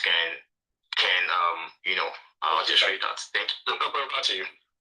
Yeah, I think what Emperor said is actually not, I don't see it as a discouragement. I only see it as his own experience. And sometimes when everything that is being said in a meeting sounds too good, then it will make some people not to also be so serious to the extent that we'll see it as very simple. So don't let us, I want people not to interpret what he has said as a total discouragement. Yes, Judith has said it right. Everybody has their own experiences and grace level. Yes, we can't take God out of anything in life, but the truth about it is what he has said is his experience, and it will now be a guiding principle for the others that are coming. But like Sherif had said, and for some of us that are on the route already, we are not relenting, and I know Emperor too is not relenting because all of what he has built now, the IP he has gotten, the business he has gotten, all of those things, eventually is going to be a profile to him in the future if he get the ILR up eventually. Not all visa route is easy in the UK. Even those in the health sector, they have their own challenges as well. Even those in other sector, they have their own challenges as well. So when it's time for ILR, they check you based on the benchmark. So it is not because it is ILR, it's not because it is Innovator founder. And like we've said earlier, we should not see it as a simple thing. I think I said it earlier that when you want to get this visa, don't apply for Innovator founder visa because you wanted a visa to stay in the UK. Apply for Innovator founder visa because you wanted to do a business in the UK that is actually innovative. So like Emperor had said, a lot of us will leverage on his experience and ensure that when it's time for ILR, we don't get to that level. But at the same time, all he has also said should be a lesson to us so that when we get there, we will know that someone had already shared his own experience, and we pray our own time will be a testimony of his so that we can also share our experience with him when that time comes. Thank you very much. So I have a question. I was going to mention your name. Please. Yeah. It's just a question for Tope. Okay. So earlier you mentioned something about the cost for the application, and you said something about living cost. I'm not sure what you mean by living cost. Is it like when you apply for a student visa, they ask you for living cost for 9 months or 1 year, or if you can throw more light on that? Yes, when you go to the UK gov.uk website and you read about the living cost, you will see 1,200 and is it how much? 1,002 something as the living cost that has to be in an account for 28 days. Am I right? So, and I said that is the living cost that is expected. However, don't just expect that that is what they will be looking at. So I just made a kind of an additional clarification to hit that. Do not just expect that is the living cost alone that will be required. So the living cost is just a simple maintenance, cost of maintenance, which should be held for 28 consecutive days. if you don't meet the 12-month UK resident exemption. So there is these rules that has been, if you go to gov.uk, you see that there. However, I now made an addition to that, that in case we should not just assume that is the 1270 that will be needed in our bank account, that we should also be ready to demonstrate the financing model.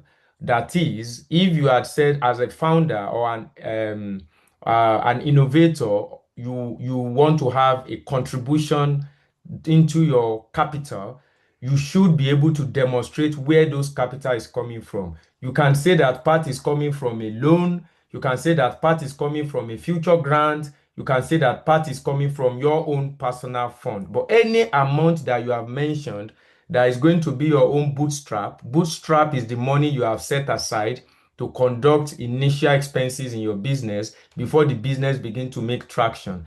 That part of bootstrap, you should also be ready to show evidence of where it is and how it is coming to the UK, its source. So, and I mentioned that you can use your bank account outside, but you must be able to prove that you are the source of that money where you have made it. You can use your other company outside to also be an investor into the business here, but you must also prove that you have the right to invest and there is an investment letter to that effect. I don't know if this answers your question, sir. Answered. Thank you, sir. Thank you, guys. So, quick one. I just want to tell you guys that this space is being sponsored by LendFi, and LendFi is where you can use to send money to Nigeria or anywhere in the world. And please, if you're new in the UK and you like to join the community, please, you have to have a picture. Don't be like Emperor that is a human being with no picture on his page. Have your picture on so we know that you are not able to, and then you are in the UK, you're not senior Paja and trying to be in the UK community. So you can get to meet people, anything that you need in the community, like just put it out there. People are going to react to you. Or just follow SK, the plug. SK, see, the only serious we don't know for this world, I don't know that yet, And please, follow Tope and follow Sharif and everybody that's spoken on the space so far. If you feel like, Tope is not answering you, go to Sharif, or you can actually follow Emperor. Emperor, you are going to have time to answer questions now. You're not a superstar on this space now. So open your DM. People might want to know your journey and be like a mentor to someone that is looking up to you. Please don't say you don't want to reply DM. And also Osai has spoken. So they know about this route and they understand what it's like to come into this business, your idea. They can also even give you idea, So please follow our speaker and also join the community. Hi Jenny, good evening. Finally, a female on the set. What? All these people that used to do business, so what happened? I mean, just the talk, things. Come on, I want to see your voice. Go on. Thank you, Judith. Hi everyone. Please, this question is to the speakers and to those that already have the Innovators Founders Visa. I noticed that a lot of people focus on the tech, tech-wise, for that way that someone who wants to apply for the Innovators Founders Visa can do something that has more like physical, and this is like something you're building by yourself. I think you're inventing something. Anybody can answer, please. Go on, Okay. So let me quickly start with a response to that before we now, if anyone has addition to it. Yes, is an innovator founder, is not a tech visa, but tech is actually what is trending. That's why everything has a tech component of it. So no matter what you are doing, putting an element of tech into your job also enhance your innovativeness, but that is not the only criteria to look at.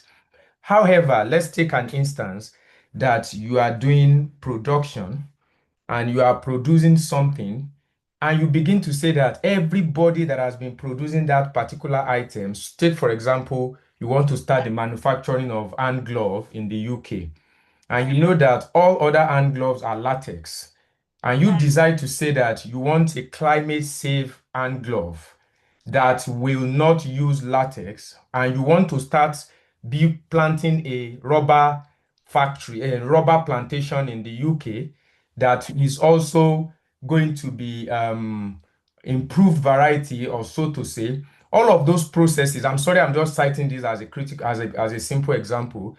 All of those processes are innovations. So the innovation does not need to be tech driven. It can be climate inclined. It can be process improved. It can be tech inclusive.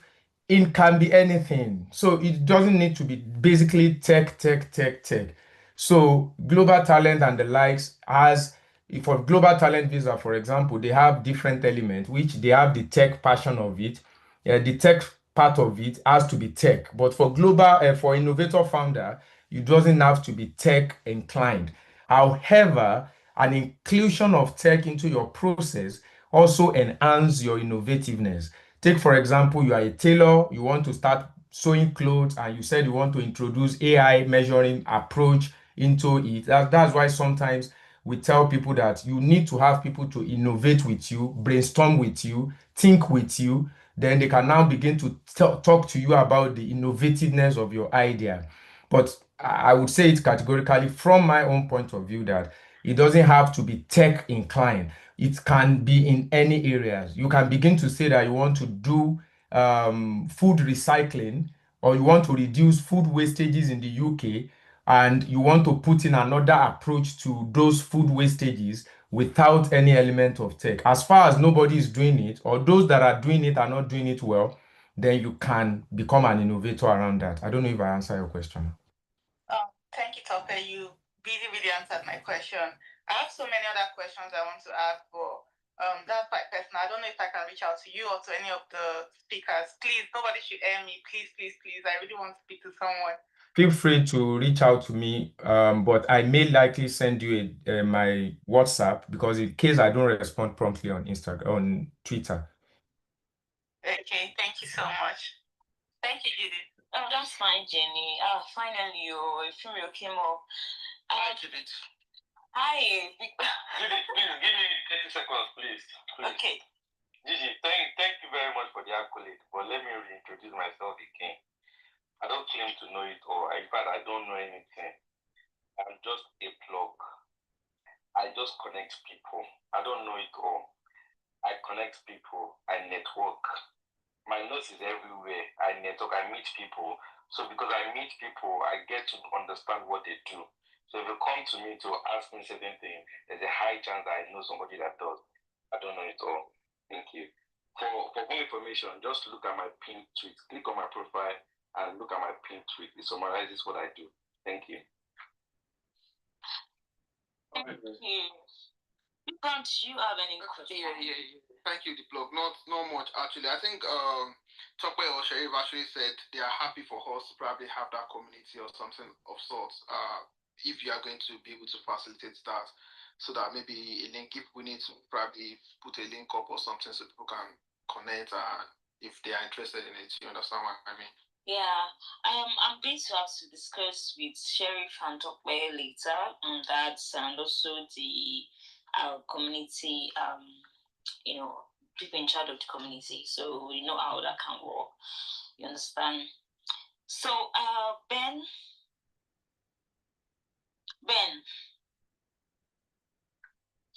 Okay. Hi, yeah. So, good evening, everyone. Good evening. Please, 2 minutes. It's already past 10 minutes. It's 8. Go on. Right. Sorry. What I'm asking, I think I've been asked in the chat, but let me just make it very quick. So, I just wanted to ask, for those who have been on this Innovator visa, with what we've heard today, and for those that have had experiences, would we say that on a broader scale that the global talent is a little bit more advantageous than the Innovator visa from a realistic approach? That's the first question. And the second one is, can someone on a skilled visa who has been able to put his portfolio together within the text and digital space move on to the innovator visa? Those are my questions. Sheriff. Thanks, Ben, for that question. So for global talent visa, I'm not on global talent, and I think I know people that are on global talent. Global talent is not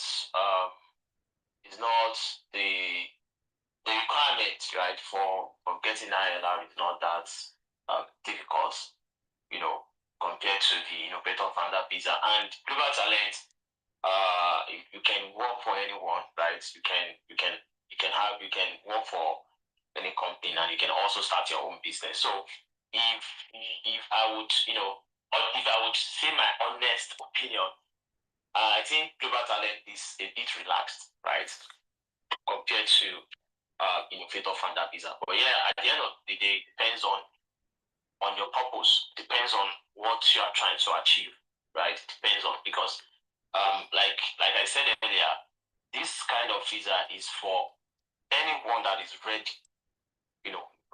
to do business in the UK. If you cannot run a business, you don't have that, your mental health is not that strong, right? You should not do it. And I won't advise you to do it because it's not easy. You've been saying that earlier. So the global talents, it's a bit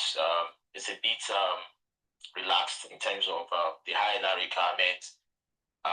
Even though to get the global talent is not also easy. It's not easy to get the main visa. Because you have to go through a series of you have to go through the endorsement too with the technician before you apply for your visa. So it's also not easy to get. I think now it's even more difficult compared to last 2 or 3 years. So, but when you have the visa, the ILR requirement is not that difficult compared to innovator founder visa. Yeah. Apologies, Sherry, but right now you can work with the innovators visa now, right?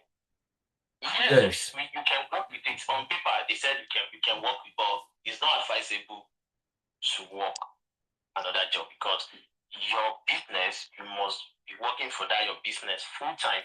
So now tell me, if you are working for your business full time, how is it possible for you to pick another job?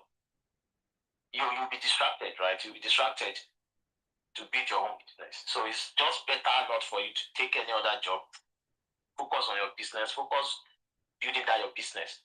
So yeah, so that's just my whole point of view. Yeah, quick one. Sorry, Judith, let me just quickly add to this. In terms of comparison within the global talent and the innovator founder, Sharif had been able to make a kind of a basic analysis of the two, the entry point and the exit point. So, when I wanted to say what I wanted to say, he was able to later pinpoint it. The exit point of global talent may be easier, and the procession, that's when you get it eventually. But the entry point of global talent seems to be specific. It seems to be limited. So it has to be a talent. You must have that talent. You must have that track record in that areas of skills, whether it is tech, whether it is academia or research, art and culture, digital innovation, whatever. You must have been able to show a proven record of what you've done in that sector in the past. So if you don't have those strong evidences to back those things up, I've had people that had been rejected for global talent. So you must be able to prove it. You must have strong reference to what you have done in the past. So entering into the global talent cannot be for everyone, because you cannot start to build a traction of 4 years today, except you want to just cook up those figures. However, you can begin to build a business today. The business does not need to exist before. It could even just be an idea, but you have an approach to make it come to life. Then it makes you an innovator founder. So the entry point of innovator founder may sound difficult as well, but it's still relatively simpler, and it's always relatively generic for everyone because anybody can come up to say, I want to be an innovator founder today, but not everybody can say, I want to be a global talent because you must have built that talent base before now. So that is what I wanted to quickly say about that comparison. And you've been able to clarify it. The entry point and the exit point is what differentiates it. One has an easy entry point and a difficult exit point, and the other has a difficult entry point and an easy exit point, as the case may be. Then talking about working as an innovator founder. Yes, you can work as an innovator founder. It is not illegal. It is not illegal to work as an innovator founder, but I want us to please take note when you are reading. It says you can work as an innovator founder, but you must work with a level not less than RQ level 3. So not less than RQ level 3. So don't try to take jobs like warehouse job, other jobs, and be putting it in your PAYE. They are not jobs that are within that level. So they must be level RK level 3 and above. So let's go and read more about them. So they are not small level jobs. And that is the reason why I can understand the pain of Osa when he says that he has been in this for long and he couldn't do any job. So it's not about I don't want to do this kind of job, but you can't even do it as an innovator founder. It is below the RQ level 3 job. And I wouldn't want you to cut corner, aside from the fact that Sherif mentioned that even doing those jobs would be a distraction, although it's not illegal. But if you want to take up any job, make sure it is not below RQ level 3 job. And there is a link on the gov.uk that you can click to see the list of jobs that qualify for those skilled worker that you are doing. So I don't want us to just jump into any job because eventually you may shoot you shoot yourself on the leg when it's time for your ILR. All of the payee history that you have gotten will be accounted for when it's time for your ILR. So be careful before you take up a job as an innovator founder because you have a limited entry job that you can do. So anything below that level, please don't take it up. However, I So Jenny, Sharif is currently in Dubai, and the time in Dubai now is like it's far ahead. So if you can just drop like your word of final words, so you could probably just go to bed. I don't want to keep you up. If that's fine, or you still want to stay with us for a while. Sure. I want to say something. Yeah, so I have to mention that you can as well switch from Innovator Founder visa to Global Talent visa. So maybe you feel like, oh, I have the requirement to get into Global Talent visa, and you feel like, okay, the Global Talent visa has an easy exit, right? So you can switch from Innovator Founder visa to Global Talent visa. So, and you have to be aware that Global Talent visa does not have is not like easy as the entry is not easy as that of Innovator Founder visa. But yeah, if you feel like you want to switch, you can switch from Innovator Founder visa to Global Talent visa. Then also there's something I want to talk about. I skip my mind though. Okay, you can proceed. Probably if I remember. Okay. I can still stay with you for. I mean, this is 2:17. Let's say 30 minutes more. Yeah. All right. Thank you, Jenny. Go on. Sorry, 2 questions. To every innovator founder here. The first one is, what's the consequence if your business fails in this context? And secondly, I remember someone talking about having a PhD or wanting to do a PhD or even having an offer of a PhD and maybe winning some grants or awards. How does that impact your qualification for an innovator founder visa?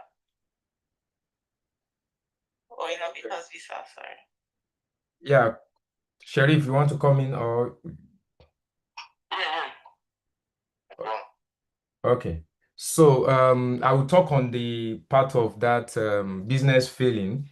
and from what I've learned from other people as well, you see, the truth about it is there is a room for adjustment. So take note that you doesn't have to be that original business plan that you wanted to start earlier.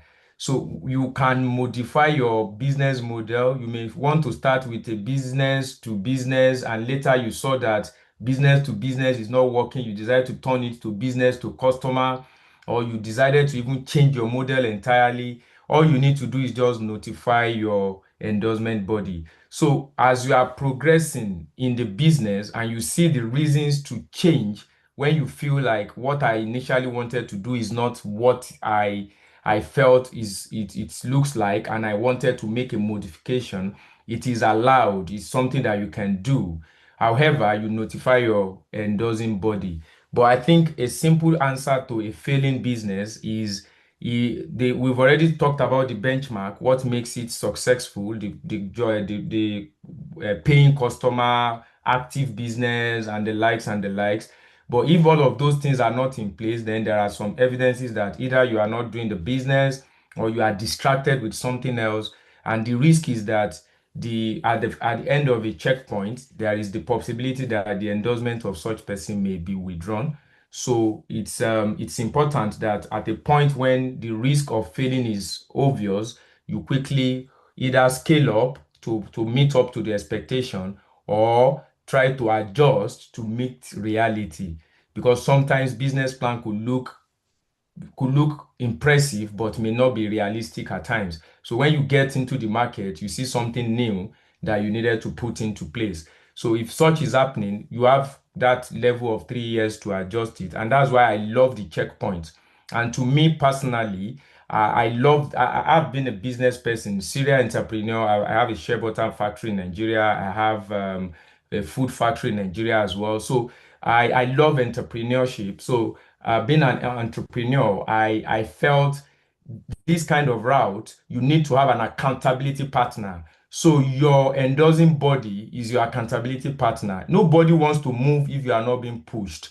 So having an endorsing body that you are accountable to them every 12 months, every 24 months will not make you sleep, because you know that somebody has to ask your progress after so period. So they don't want your business to fail. And that is why they are giving us this pressure. So all I want us to pray is that we are not part of the failed business. So I pray you won't fail by God's grace, and I won't fail as well. Thank you. Okay, so we don't have any news. Oh, no more. Sorry, the second question was not answered too. Oh, sorry. I thought.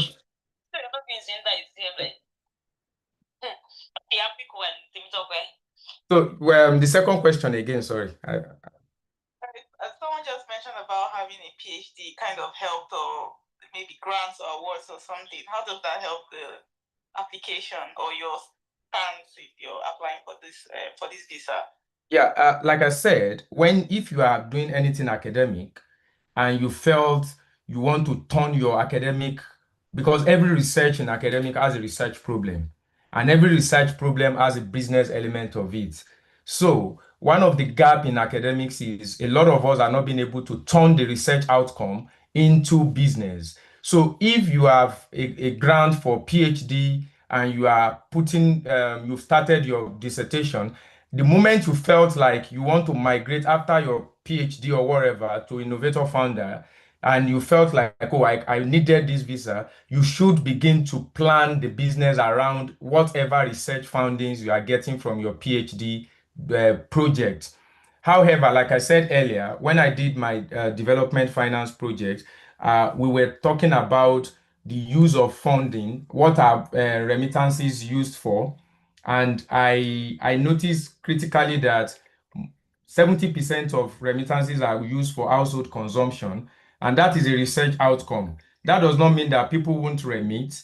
At least Lemfa is there for you to remit and the likes, but FinREMIT is now trying to revolutionize. So we may not be a remittance tool, but we are only making remittance to be impactful. So we are not doing same thing like remitting money, but we are telling people to remit for impact. So it's just a simple change of what money is going to do, but it's not about the process of sending the money. So you can just look at a little way to make your research, change what is happening now, and then you are good to go. So that kind of person can move ahead and just begin to think about the business of the study, not just the study for the certificate.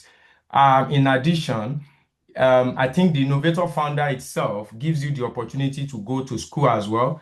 But I tell people, like Sherif is an advocate, from what I've seen, is an advocate of you facing the business for business. And after then, you can do all of that thing. So I also support that. You face the business for the business within that 3 years. And then subsequently, you can begin to now have all other things. But if you know those things will not distract you now, you can do your own business. You can set up as many business as you want as an Innovator founder. You can go to school, but be sure that it's not affecting you, because eventually, if you don't do it, it will still fall back on you. Thank you. Final question, yeah. So what will you say that for anyone that's currently listening right now and maybe they have business idea or any new idea, you rather say let them do the business and do the self-sponsorship, or they should go for Innovator founder visa?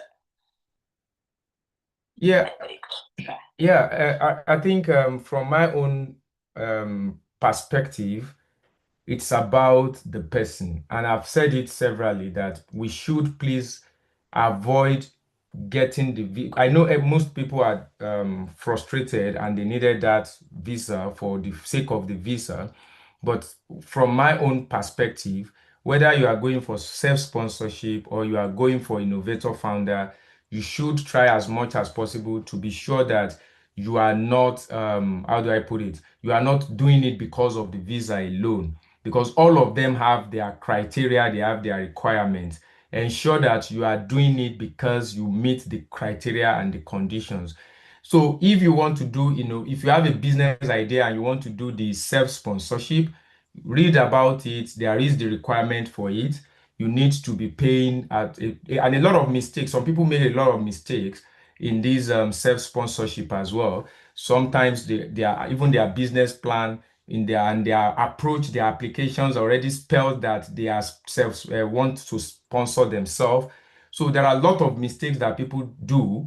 I am not on self-sponsorship, like Sharif said earlier, so I can't say much about what is there, but I know what is happening in that realm as well.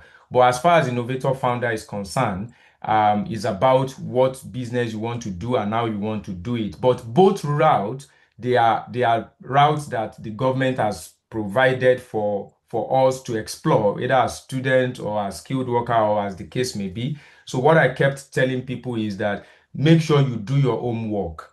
Make sure your idea is solving a problem. The only difference between the self-sponsorship and the Innovator founder is just that self-sponsorship does not give you that strict condition of innovativeness, scalability, and viability. What that is majorly about is progression and traction.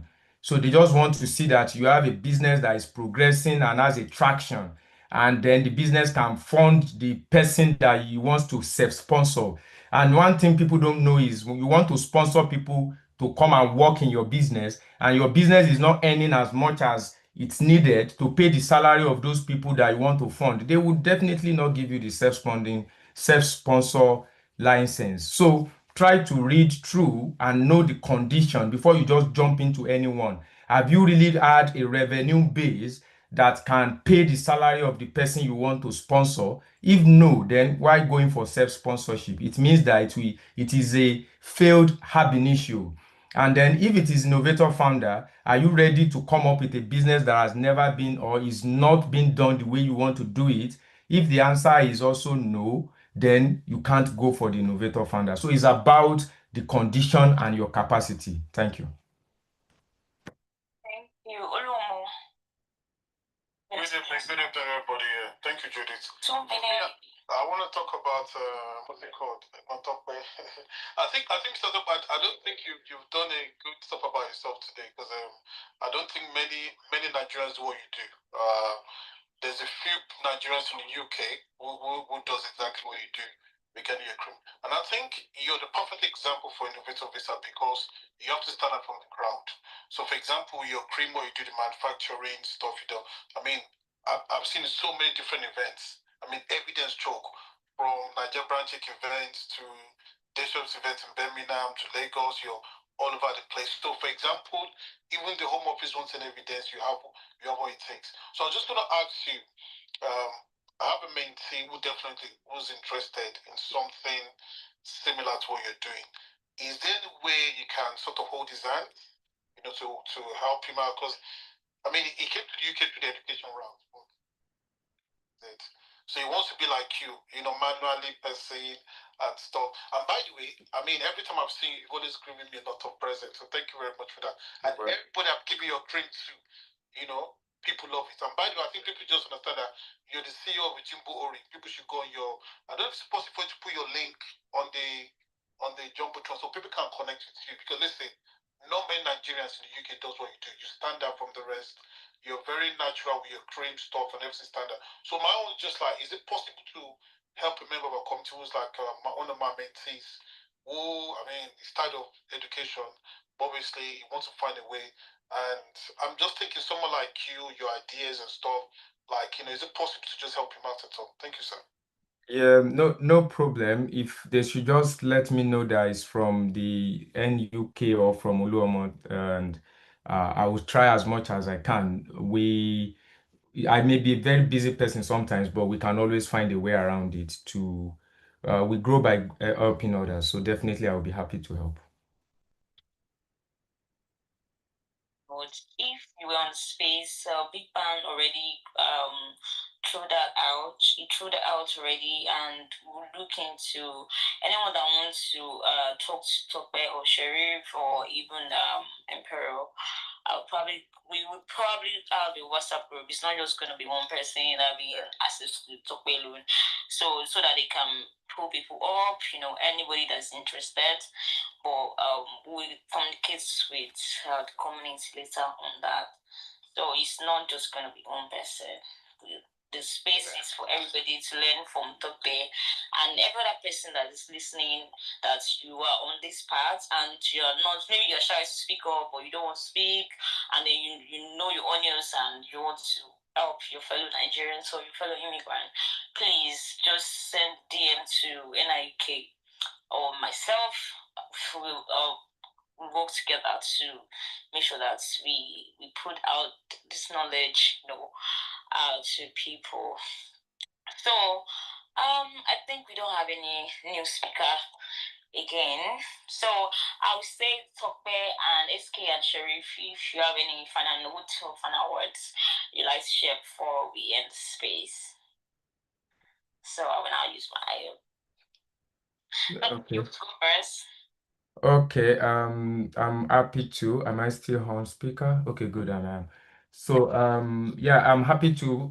I want to say big thank you for the opportunity, and I want to say that in the closing note, whatever we want to do, we should be objective, we should be determined, and we should never be discouraged. It could sound discouraging sometimes. It is not as easy as we have said it. We know the fire that some of us are going through as well in terms of meeting the deadline, meeting the traction, but don't stop pushing.